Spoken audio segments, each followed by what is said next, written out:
Terhormat Bapak-bapak, Ibu-ibu, salam Pancasila. Bapak-bapak, Ibu-ibu yang melihat video saya ini, tolong jangan lupa subscribe, like, dan share. Sifatnya gratis. Pada hari Kamis tanggal 17 Februari tahun 2022 ini, saya akan mengomentari kata Egy Sujana, setiap masalah harus diproses hukum. Dalam dialog di TV antara Egy Sujana dengan Habib Kribo bilang, tidak semua masalah diproses hukum. Tetapi Egy Sujana langsung menjawabnya. Dia selaku pengacara menyatakan, setiap masalah harus diproses hukum.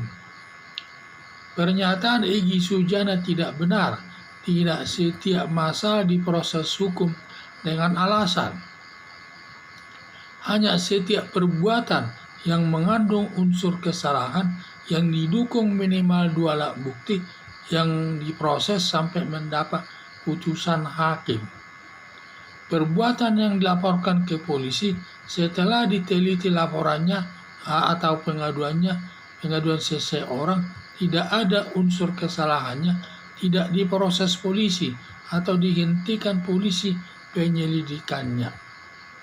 Banyak laporan orang ke polisi seperti masalah Ade Armando dan Denny Siregar dilaporkan setelah diteliti polisi tidak ada unsur kesalahannya, maka polisi tidak meneruskan penyelesaian perkaranya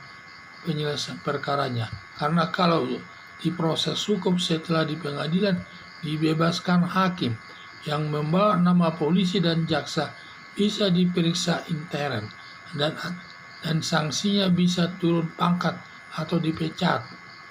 Maka tidak semua laporan atau pengaduan diproses polisi, tergantung ada unsur kesalahannya yang didukung minimal 2 alat bukti yang diproses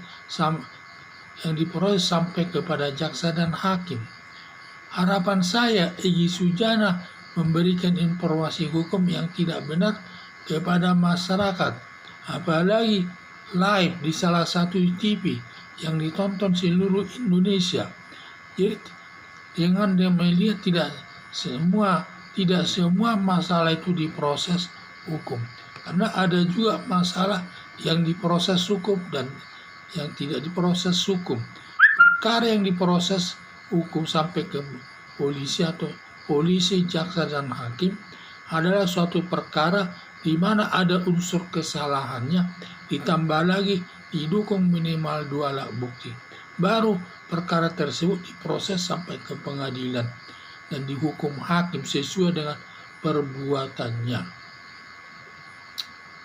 Kalau laporan polisinya atau pengaduannya yang disampaikan kepada polisi, setelah diperiksa polisi berkasnya tidak ada unsur kesalahannya, apalagi tidak didukung minimal 2 alat bukti, tentu tidak diproses, dihentikan saja penyelidikannya tersebut dan didiamkan saja, tidak diproses sampai ke pengadilan.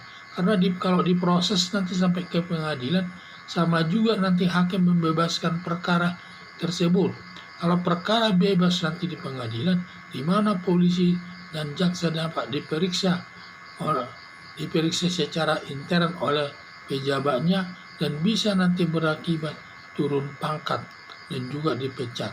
Ini resiko-resiko dalam menangani perkara. Ya ada juga, tidak sebegitu saja polisi itu bertindak seenaknya, karena dilihat dulu permasalahan yang dilaporkan seseorang itu ada unsur kesalahannya atau didukung minimal 2 alat bukti. Kalau tidak ada unsurnya dan tidak ada unsur kesalahannya dan alat buktinya, tentu dibebaskan. Karena polisi biasanya pertama kali yang ditelitinya laporan polisi tersebut adalah unsur kesalahan, namanya disebut unsur kesalahan, dan unsur kesalahan itu harus didukung minimal 2 alat bukti. Kalau itu tidak ada, tidak akan diproses hukumnya, dan hanya yang ada unsur kesalahan dan minimal 2 alat bukti mendukungnya yang diproses sampai ke polisi, yang diproses polisi sampai kepada jaksa dan hakim, dan sampai hakim nanti menjatuhkan hukuman sesuai dengan perbuatannya.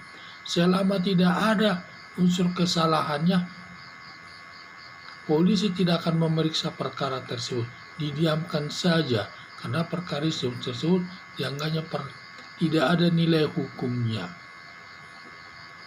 Perkara yang tidak ada nilai hukumnya tentu diberhentikan, tidak dapat dilanjutkan sampai ke pengadilan. Sama saja nanti kalau di pengadilan dibebaskan oleh hakim, di mana beresiko kepada polisi dan jaksa, di mana secara intern polisi nanti dan jaksanya dapat diperiksa oleh atasannya dengan hukuman, dengan diberikan nanti hukuman bisa dipecat dan juga turun pangkat, bisa dilakukan hal demikian. Dan hal itu pertanda bahwa petugasnya tidak berkualitas menangani suatu perkara. Karena tidak berkualitas menangani perkara sampai bisa bebas, berarti makanya dia dihukum secara administratif di dalam lingkungan kantornya masing-masing, yang sanksinya bisa dipecat dan bisa diturun pangkat dan lain sebagainya. Sekian dan terima kasih.